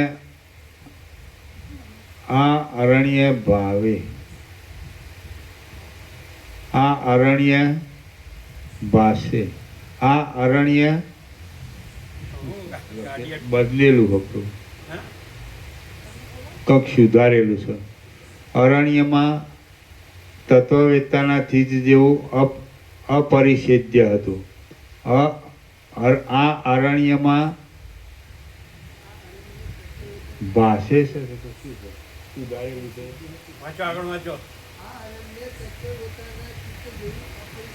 સુધારેલું. આ અરણ્ય તત્વવેત્તાના ચિત્ત જેવું અપરિછેદ્ય હતું અને મૂર્ખ માણસના ક્રોધ જેવું વિષમ હતું. માણસનો મેળાપ તો તેમાં જોવામાં આવતો જ નહોતો અને તેમાં ઘાસ તથા પાંદડા ઉત્પન્ન થયા નહોતા. અન્ન ફળ તથા બાંધવ વિનાની દરિદ્રતા પ્રાપ્ત થવાથી જેમ સ્ત્રીના ચિત્તમાં ખેદ થાય તેમ એ અરણ્યમાં પડવાથી મારા મનમાં ખેદ થયો. તેમાં પ્રકાશ પામતી મૃગજળની નદીથી દિશાના મુખ પુરાઈ રહેલા છે એવા તે વનમાં હું સૂર્યાસ્ત થતાં સુધી ફર્યા કર્યો. ત્યાર પછી વિવેકી માણસ સંસારનો ત્યાગ કરે તેવી રીતે અતિ કષ્ટથી તે વનનું ઉલ્લંઘન કરી હું આગળ ચાલ્યો. તેવામાં આકાશ માર્ગમાં ભ્રમણ કરીને જેવી રીતે સૂર્ય દેવતા અસ્તાચળની પાસે આવે તેવી રીતે હું એક જંગલની પાસે આવ્યો. તે જંગલમાં વટે માર્ગોના જાણે બાંધવ હોય તેવી રીતે જાંબુ અને કદમના વૃક્ષો ઉપર પક્ષીઓના મનોહર શબ્દો સંભળાતા હતા. અધર્મથી મેળવેલા ધન વડે કપટી માણસના મનમાં કોઈ સમયે આનંદ વૃત્તિ થઈ આવે છે, તેવી રીતે તે વનમાં કોઈ સ્થળે ક્યાંક લીલા ખડની પંક્તિ જોવામાં આવતી હતી. અત્યંત દુઃખદાયી મરણની અપેક્ષાથી વ્યાધિ સુખરૂપ લાગે છે, તેવી રીતે પ્રથમ જોયેલા અરણ્યથી આ અરણ્ય કાંઈક સુખરૂપ લાગે એવું હતું. પ્રલયના જળમાં ફરતા ફરતા માર્કંડેય ઋષિ વડના ઝાડ પાસે આવ્યા હતા, તેવી રીતે આ વનમાં ફરતા ફરતા હું એક લીંબુના ઝાડ પાસે આવ્યો. તાપથી તપી ગયેલા પર્વત જેમ શ્યામ મેઘમાળાનું અવલંબન કરે તેમ મેં તે ઝાડની એકલતાનું અવલંબન કર્યું. જેમ ગંગાનો આશ્રય કરવાથી માણસના દુષ્કર્મ ચાલ્યા જાય છે, તેમ તે સમયે તે ઘોડો મારી પાસેથી ચાલ્યો ગયો. અસ્તાચળની પાસે ઉગેલા કલ્પવૃક્ષની નીચે સૂર્ય દેવતા વિશ્રાંતિ લે છે, તેવી રીતે માર્ગમાં ઘણો લાંબો વખત ચાલવાથી ખેદ પામીને મેં તે ઝાડની નીચે વિશ્રાંતિ લીધી. તેટલી વારમાં સૂર્ય દેવતાએ પણ વિશ્રાંતિ લેવા સારું સઘળા સંસાર વ્યવહારના ભારથી ઉત્પન્ન અસ્તાચળનો આશ્રય કર્યો. ભારની સાથે અસ્તાચળનો આશ્રય કર્યો. ત્યાં ધીરે ધીરે પૃથ્વીનો સમસ્ત મધ્ય ભાગ રાત્રિમાં લીન થઈ ગયો અને જંગલમાં રાત્રિનો વ્યવહાર પ્રવર્તવા લાગ્યો. આથી પક્ષી જેમ પોતાની પાંખમાં ચાંચ રાખીને માળામાં લીન થઈને બેસે, તેમ તે વૃક્ષની નીચે એક મનોહર પોલાણમાં હું પણ લીન થઈને બેઠો. ઝેર ચડવાથી જે માણસનો વિવેક નાશ પામ્યો હોય, જે માણસ મૃત્યુને વશ થયો હોય, જેની સ્મૃતિ ભ્રષ્ટ થઈ હોય, જે દીન હોય અને જે અંધારા કૂવામાં ડૂબેલો હોય, તેને એક રાત્રિ કલ્પના સમાન જાય છે. વળી માર્કંડેય ઋષિને કલ્પના જળમાં ફરતા એક રાત્રિ કલ્પ સમાન થઈ પડી હતી. તેવી જ રીતે હું પણ મોહમાં મગ્ન થયો હતો, તેથી એક રાત્રિ મને કલ્પ સમાન થઈ પડી હતી. તે આખો દિવસ મેં સ્નાન ન કર્યું, દેવાર્ચન ન કર્યું અને ભોજન પણ ન કર્યું. કેવળ આપત્તિમાં તે રાત્રિ નીકળી ગઈ. મને રાત્રિમાં નિંદ્રા આવતી નહોતી, ધીરજ રહેતી નહોતી અને વૃક્ષના પલ્લવોની સાથે મને પણ કંપ થતો હતો. એવી રીતે તે લાંબી રાત્રિ વીતી ગઈ. પછી પ્રભાત થવાથી તારાઓ, ચંદ્રમા તથા કમળની સાથે તિમિર લેખા અંધકાર પણ મારી પેઠે મ્લાન થવા લાગ્યો. ત્યાં અરણ્યમાં ભૂતની ક્રીડા શાંત થવા લાગી. ત્યારે દૂષણ તાળની પીડાથી ખડખડતા દાંતની પંક્તિના શબ્દ વડે મને મહાદુઃખમાં પડેલો જોઈ હસતી હોય અને મધુપાનથી જાણે રાતી હોય તેમ સૂર્યોદયના પ્રારંભથી રાતી થયેલી પૂર્વ દિશા મારા જોવામાં આવી. ત્યાર પછી એક ક્ષણમાં અજ્ઞાનીને જ્ઞાન પ્રાપ્ત થાય તથા દરિદ્રીને કાંચન મળે તેવી રીતે આકાશમાં ઉદયાચળ રૂપી હાથી ઉપર આરોહણ કરવાને તત્પર થયેલા સૂર્ય દેવતાના મેં દર્શન કર્યા. એટલે સંધ્યા સમયે નૃત્ય કરવાને આસક્ત થયેલા મહાદેવજી જેમ હસ્તી ચર્મને ખંખેરે, તેવી રીતે મેં ત્યાં ઊભા થઈ મારું પાથરવાનું વસ્ત્ર ખંખેર્યું. પછી બળી ગયેલા ભૂત સમૂહવાળી જગતરૂપી ઝૂંપડીમાં જેમ કાળ રુદ્ર વિહાર કરવા માંડે, તેમ તે વિસ્તારવાળી પૃથ્વીમાં મેં વિહાર કરવા માંડ્યો.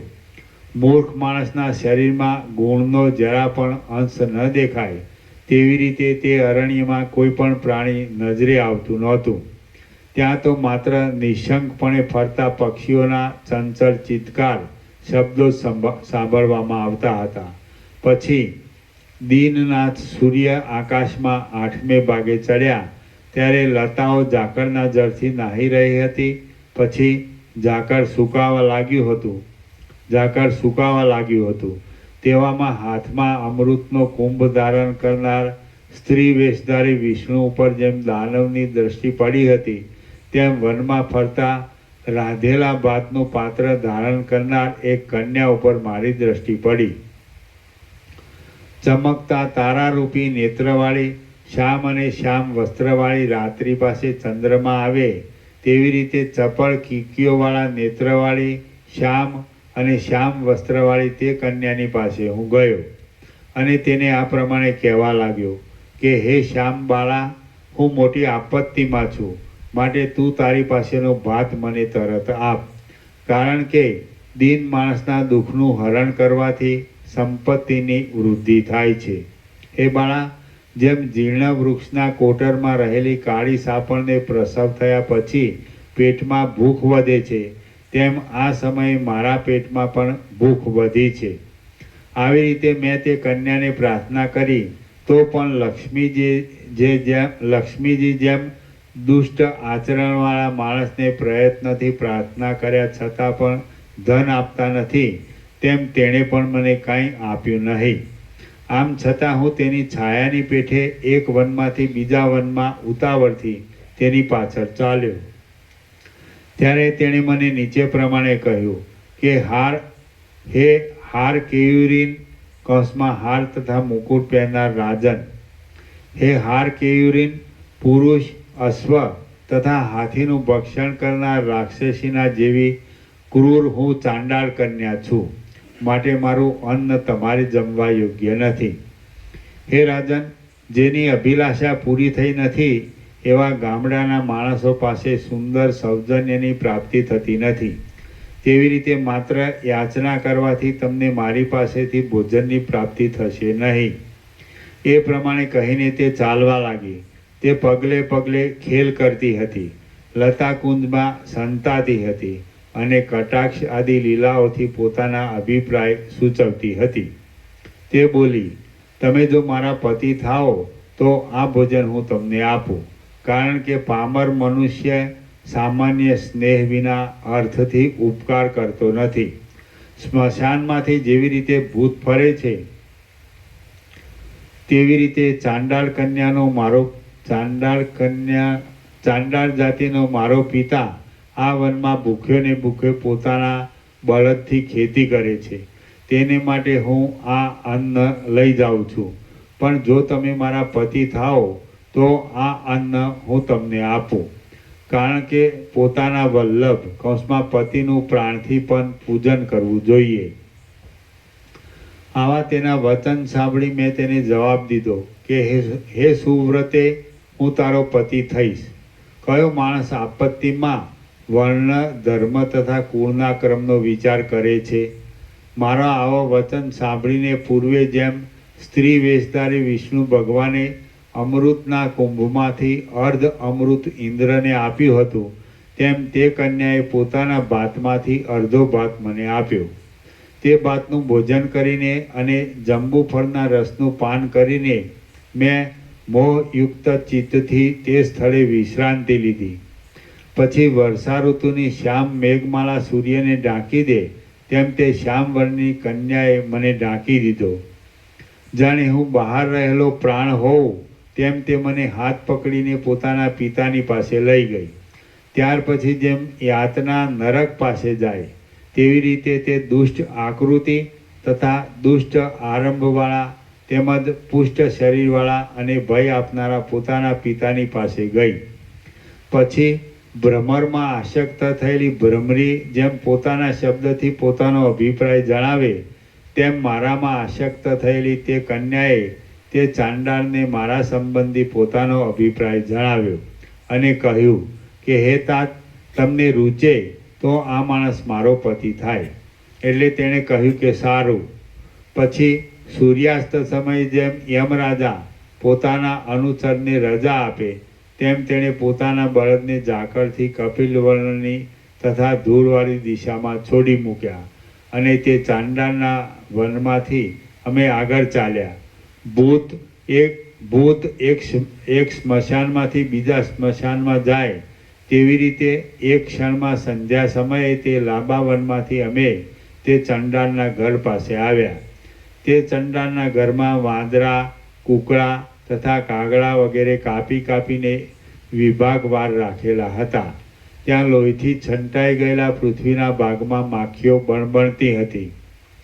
ત્યાં સૂકવવા માટે પાથરી રાખેલા લીલા આંતરડા ઉપર પક્ષીઓ પડતા હતા અને ઘરના બગીચામાં ઉગેલા લીંબુના ઝાડ ઉપર પક્ષીઓના શબ્દ થતા હતા. સુકાઈ ગયેલા ચરબીના પિંડોથી ભરાયેલી ઘરની બહારની છાજલી ઉપર બેઠેલા પક્ષીઓ ત્યાં શોભતા હતા અને પાથરી રાખેલા રુધિરવાળા ચામડામાંથી ત્યાં લોહી ટપકતું હતું. બાળકના હાથમાં રહેલા માંસના પિંડા ઉપર માખીઓનો ગણગણાટ થતો હતો અને વૃદ્ધ તથા શ્રેષ્ઠ ચંડાળ બૂમો પાડતા બાળકને ઠપકો આપતો હતો. આ પ્રમાણે પાથરેલા શીરા તથા આતરડાથી ભયંકર એવા તે ચાંડાળના ઘરમાં મેં પ્રવેશ કર્યો. માનો યમરાજાના અનુચરોનો ભૂત સમૂહ જેમાં મરણ પામેલા છે એવા જગતમાં પેઠા પછી તે નવા સસરાના ઘરમાં કદલી દળની પીઠ ઉપર અત્યંત આદરથી પાથરી આપેલા આસન ઉપર મેં સ્થિતિ કરી. મારી સાસુ આંખે કાણી હતી.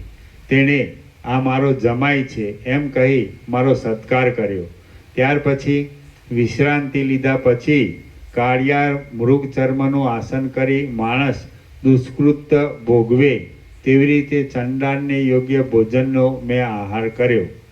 ત્યાર પછી અનંત દુઃખના બીજરૂપ તથા મનોહર ન લાગે એવા તેમના સ્નેહના સુંદર વચનો સાંભળ્યા. ત્યાર પછી કેટલેક દિવસે આકાશ તથા નક્ષત્ર વાદળા રહિત હતા ત્યારે ચંડાળના ઉત્સવને ઉચિત એવો મધ્ય તથા માંસનો સમારંભ કર્યો અને તેમને ઉચિત એવા વસ્ત્ર અને વૈભવ સહિત તે ચંડાળે ભય આપનારી પોતાની કન્યાનો મારી સાથે વિવાહ કર્યો. માનો કાળા પાપે નરકની ભયજનક યાતના આપી.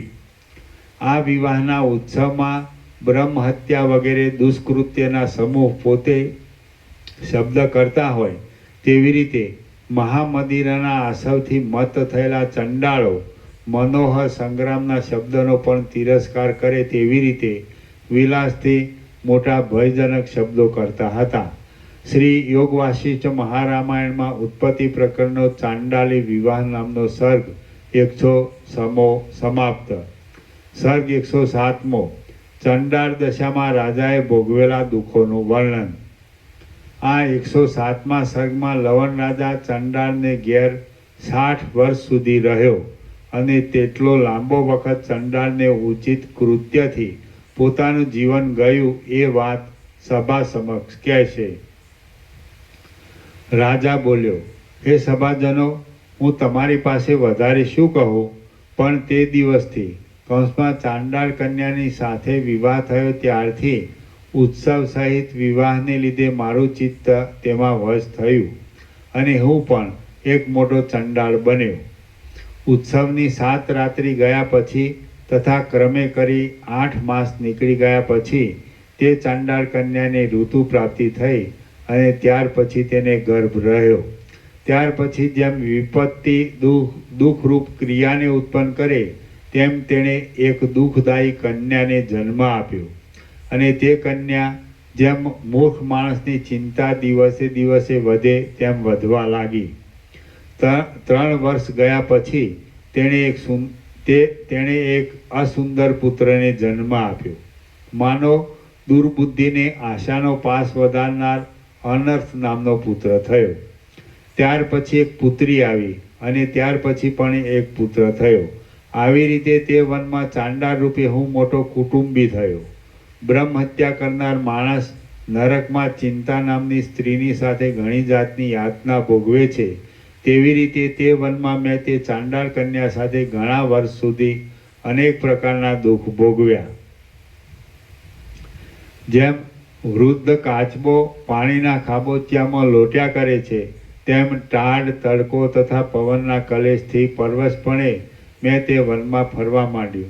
સ્ત્રીની ચિંતાથી મારી બુદ્ધિ હરાઈ ગઈ હતી, તેથી મને શરીરમાં દાહ થતો હતો. આથી બધી દિશાઓ જાણે બળતી હોય તેવી રીતે મને કષ્ટરૂપ જોવામાં આવી. મેં ઝાડની છાલના જૂના લુગડા પહેરી ઘાસની ઈંઢોળી બનાવી માથે સાક્ષાત દુષ્કૃત સમો લાકડાનો ભારો ઉપાડ્યો. જૂથી ખતબત્તી જીર્ણ થઈ ગયેલી, તૂટી ગયેલી અને દુર્ગંધ મારતી એક ચિંદરડીની લંગોટી મારીને મેં ધવલિકાના ઝાડ નીચે આશરો લઈને કંઈ વર્ષો કાઢી નાખ્યા. હેમંત ઋતુમાં ડેડકો વનમાં ભમે તેમ હું કુટુંબનું પોષણ કરવા સારું વનમાં ફરતો અને ટાઢને લીધે વનની ગુફામાં લીન થઈને બેસી રહેતો. આવી રીતે અનેક પ્રકારના કલેશરૂપી પલ્લવથી અને તાપના વિસ્તારને લીધે જાણે જળતા હોય તેમ મને નેત્રમાંથી આંસુને બહાને લોહીના ટીપા પડવા માંડ્યા. ભયંકર વનમાં પર્વતની તળેટીમાં કરેલી ઝૂંપડીમાં મેઘને લીધે ભયંકર એવી કઈ રાત્રિઓ વરાહના માંસનું ભોજન કરીને મેં વિતાવી. એવી રીતે સર્વ બીજની ઉત્પત્તિના હેતુરૂપ વર્ષાકાળ વીતી ગયા પછી બંધુઓનો સ્નેહ ન રહ્યો. નિરંતર કલેશ થવા લાગ્યો. સર્વત્ર શંકા થવા માંડી. એટલે ચિત્તના કૃપણપણાથી મેં કુટુંબ સહિત બીજા ચંડાળને ઘેર સ્થિતિ કરી. રાહુના દાંતથી ચંદ્રમાં જેમ જર્જરિત થઈ જાય તેમ ચંડાળીના કલેશથી ઉદ્વેગ પામેલા પ્રચંડ ચંડાળના તિરસ્કારોને લીધે મારું મુખ જર્જરિત થઈ ગયું. નરકમાં રહેનાર માણસોએ લાવીને વેચેલા આંતરડા હોઠથી ચાવે તેવી રીતે દીપડાએ પીસી નાખેલી માંસની પેશીનું મેં હોઠથી ચરવણ કર્યું. હિમાલયની ગુફામાં હેમંત ઋતુનું હિમ તથા શિશિર ઋતુમાં ઝાકળના જળબિંદુના સમૂહ વસ્ત્ર વિનાના શરીર ઉપર જાણે મૃત્યુએ મૂકેલા બાણ હોય તેવી રીતે મેં સહન કર્યા. હું ગરડો હતો છતાં પુણ્યના મૂળની પેઠે માર્ગમાં ક્ષીણ થઈ ગયેલા ઝાડના મૂળ મેં ઘણીવાર ખોદી નાખ્યા. ચંડાળપણાને લીધે કોઈ માણસ મારો સ્પર્શ કરતું નહોતું. મારી સ્ત્રી ખરાબ હતી. ચંડાળની પેઠે લોકો પાસે હું કાલાવાલા કરતો હતો તથા સંપાદન કરેલા તેજની ક્ષતિ થવા માટે અરણ્યમાં શરાવલા માટીના પાત્રમાં રાંધેલા પદાર્થનું હું આદરથી ભોજન કરતો હતો. જાણે મારું પોતાનું માંસ હોય તેમ હું બીજાઓ પાસેથી હરણ અને ઘેટાના માંસ વેચાતા રાખતો. એ પ્રાણીઓના શરીરમાંથી હું એ માંસ કાપીને ઉતારી લેતો અને તેમને લોઢાના પાત્રમાં પકાવતો. પછી જાણે હજારો જન્મોથી ઊભા થયેલા પાપ જેવા એ માંસને હું વધારે લાભ મેળવવા સારું વિંધ્ય પર્વતની ચાંડાળ ભૂમિમાં વેચતો. અપવિત્ર મળમૂત્રથી ભરેલું તથા વેચતા બાકી રહેલું માંસ હું તે ચંડાળની ભૂમિમાં સૂકવવા માટે પાથરી રાખતો હતો. રવરવ નરકમાં પડેલા માણસની પેઠે મારી અતિ દુર્દશા થયેલી હતી.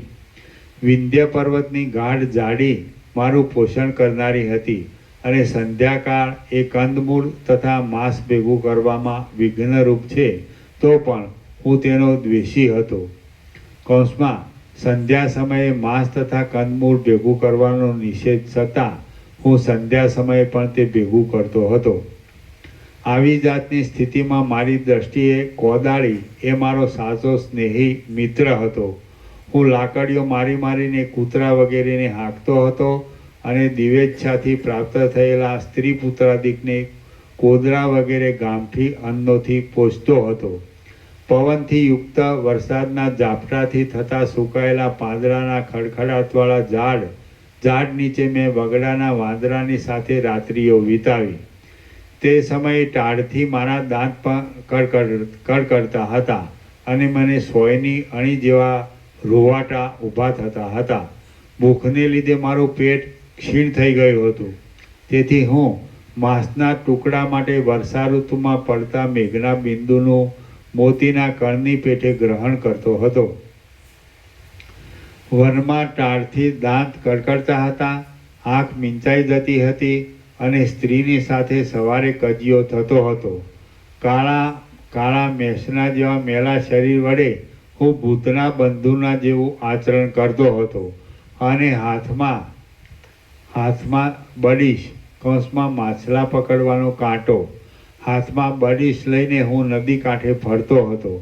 કલ્પાંત સમયે જગતનો નાશ કરવા માટે પાસને ધારણ કરનાર એમ રાજાની પેઠે મેં ઘણા દિવસ ઉપવાસ કરીને તરતમાં મારી નાખેલા મૃગના વક્ષસ્થળનું ભક્ષણ કર્યું.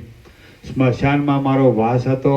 રુધિરના પ્રેમમાં હું મત્ત હતો અને સ્મશાનનું બલિદાન તેમજ માંસ વગેરે અપવિત્ર પદાર્થ ખાવામાં મને પ્રીતિ હતી. આથી માતાના સ્તનના દૂધ જેવું કંઈક ઉષ્ણ અને તત્કાળ પ્રાપ્ત થયેલા રુધિરનું મેં પાન કર્યું. વેતાલો જેમ ચંડિકાના ભયથી નાસી જાય તેવી રીતે તે મારા ભયથી નાસી જતા હતા.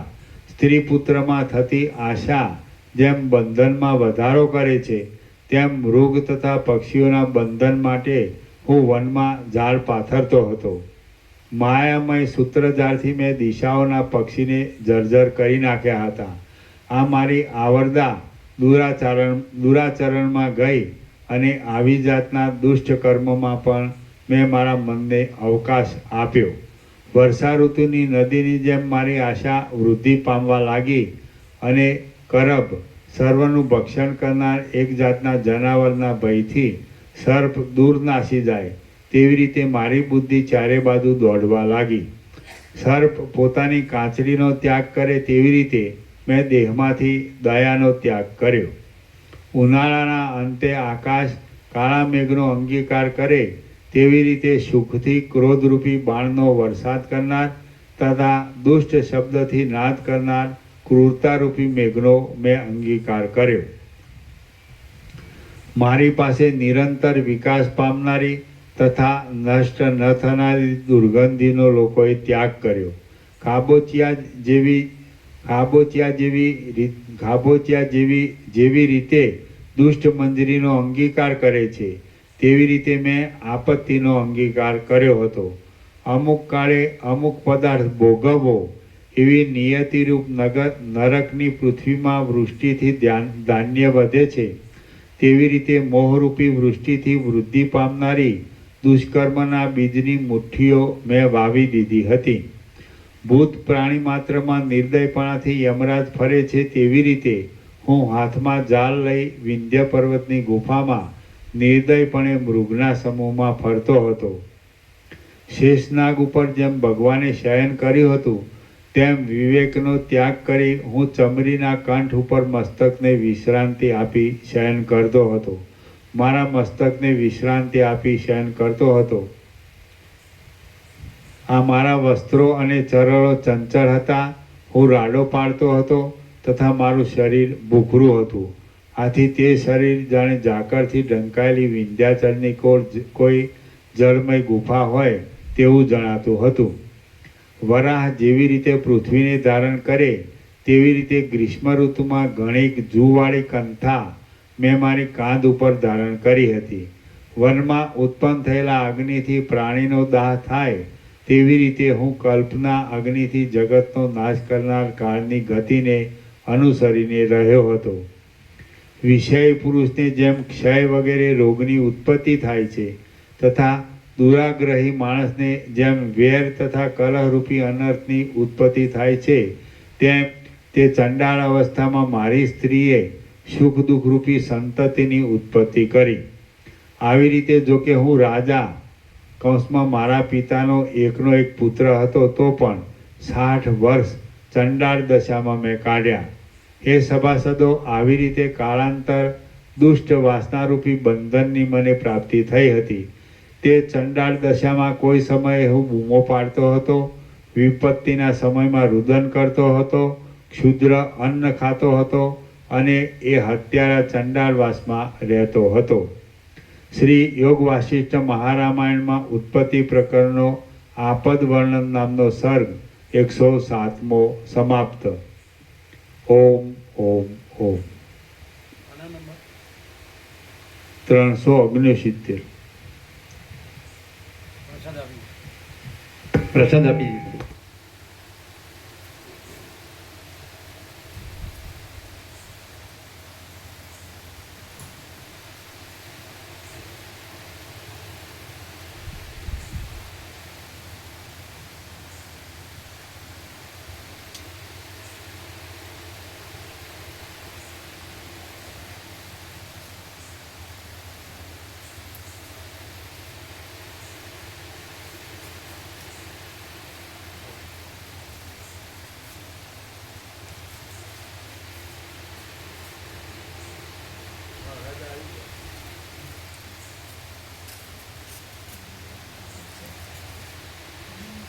નવીન પ્રભુ આવી ગયા રસોઈયા પ્રભુ આવી ગયા હમણાં જ. હમણાં આવ્યો? એટલે આપણે શરૂથી જ ભણાવે. એટલે હે તત્વ બહુ ચાલતો શરૂ નથી. થયો ને કે પછી 10 મિનિટમાં 7 વાગે 7:15 થયો. 7:30 7:15. ખબર એ ટાઈમસર આવ્યા ને હા એમ. તો બનાવે છે ને સવારે આવશે ને પાછા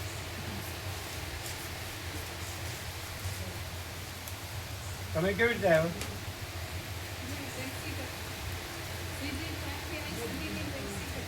ટેક્સી કરી એટલે અહીંયા હમણાં આવ્યો કેટલી 5-10 મિનિટ થઈ કેટલી 5-10 મિનિટ થઈ 10 મિનિટ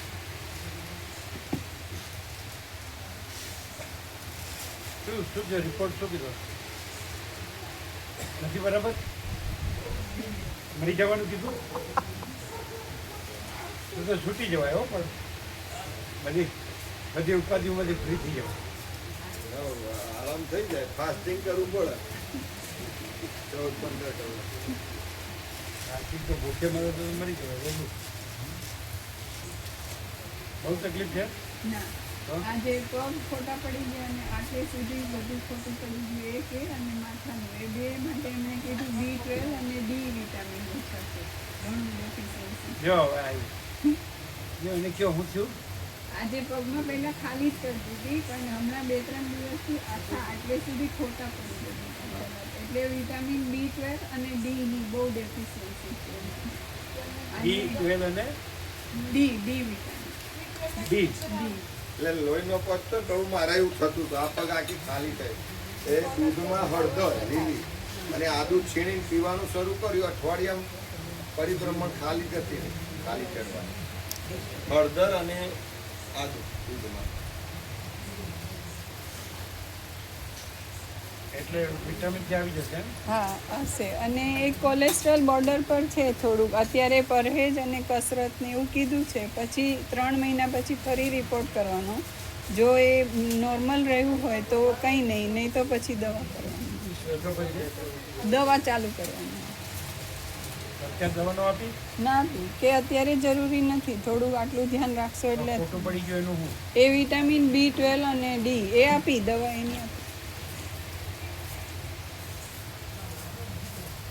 અને માથામાં જે ચક્કર હતા ને એનું કારણ પણ એ જ કીધું એનું કારણ B12 અને ડી વિટામિન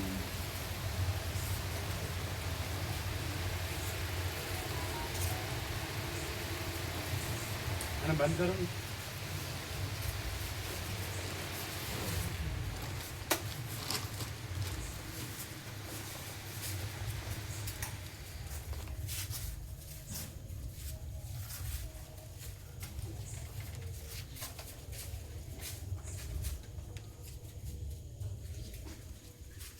તો પછી ઘરે આરામ લેવાનું નહીં કીધું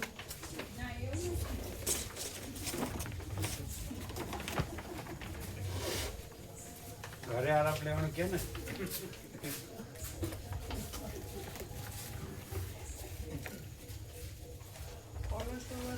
હા એટલે ઘી તેલ તળેલું ન લેવાય કોલેસ્ટ્રોલમાં દૂધ ઘી ખાલી તળેલું ચડી જાય. એ એનાથી વધારે એ તો અત્યારે દૂધ બહુ છે. દૂધે નહીં લેવાનું એ તો પાતું એ હોય કે છે પાણી રેડી ના લોકો ઉકાળો ડોક્ટર બને એવું મળે ઘી ન લેવાય, ઘી વધારે લઈ હા ઘી ન લેવાય. ઘી ન લેવાય પછી બીજું ખીચડીમાં ઘી લઈએ. ચીઝ પનીર બેકરી આઈટમ એવું બધું ઘણું લખી નાખ્યું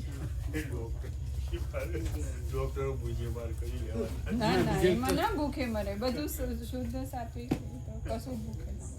શાક દાળ વધારે લેવાની.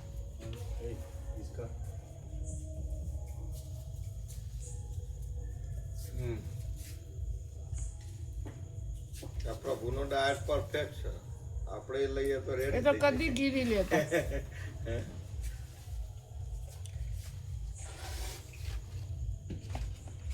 પોપટી લાગી. તો ઘરે આરામ કરવાનું ન કીધું પોપટી લાગી પ્રભુ. તમે કીધું ને તત્વમાં તકલીફ થાય ના અમે એવું કંઈ નથી કીધું અને એવું થતુંય નથી કેમ આરામ કર્યો હોય તો ઘરે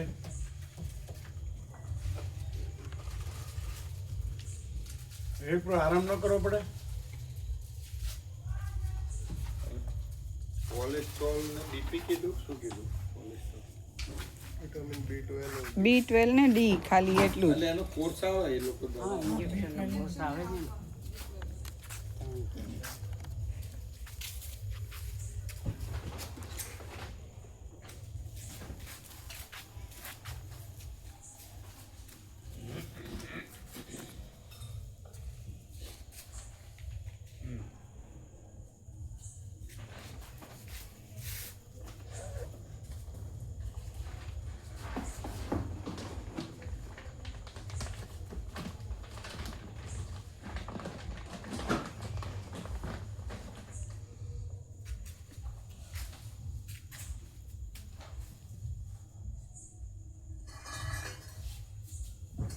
इधर नीचे तक नहीं गया, नीचे तक नहीं गया इधर.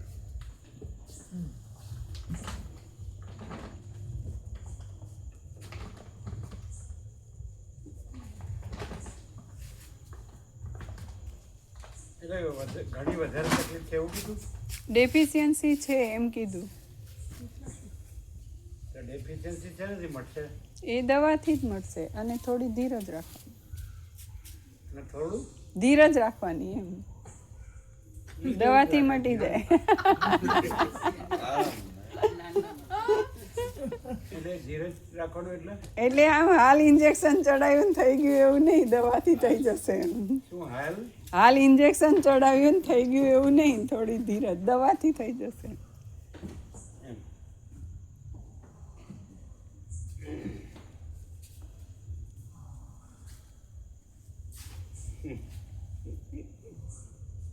એટલે ખરેખર તમને પોતાને ખબર ન પડે કે આ કારણ શું છે. એટલે આવી ડેફિશિયન્સી હશે એવી નહોતી ખબર મને, પણ મને ચક્કર આવતા હતા અને ખાલી ચડતી હતી ને આજે દુખાવો થતો હતો એ કીધું એમને.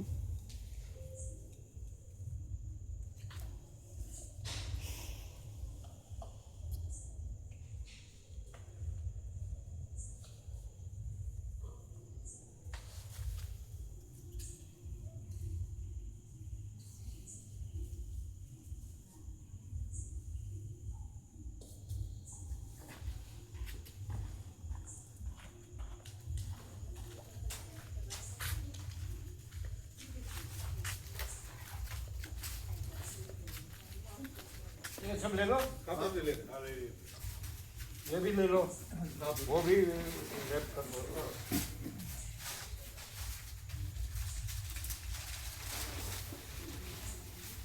अब कुछ रखने का नहीं. अब उठाओ, वो फैन उधर से उठाओ, वो कुर्सी उठाओ सब.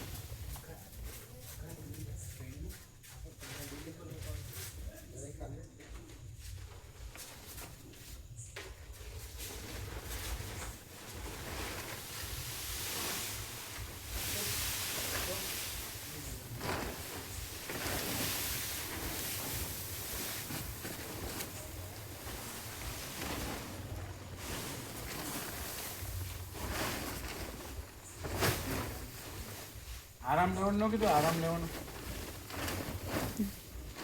તો પણ શક્તિ ન હોય પછી કામ કેવી રીતે થાય? થાય ને પણ, હે થાય ને પણ, જેટલું એમાં ક્યાં જોર પડી જાય એવું છે. શક્તિ વગર ડેફિશિયન્સી હોય તો કામ કેવી રીતે થાય? જોર પડી જાય એવું તો કંઈ અમે જીવતા જ નથી. ખોરાક ના લેવાનો હોય કાંઈ તો બ્રહ્મ કૃપા હિ કેવલમ આનંદ મંગલ. બ્રહ્મ કૃપા હિ કેવલમ આનંદ મંગલ. ઓમ ઓમ ઓમ. ક્યારે બધા રે? હા સારું. પ્રસાદ લીધો? ના એટલે હવે કદાચ કહેવામાં કેવા ઘરે જ બરાબર બરાબર છે. પ્રસાદ દે ને. હા लो ले ये भी ले लेना. हाँ, बोलो.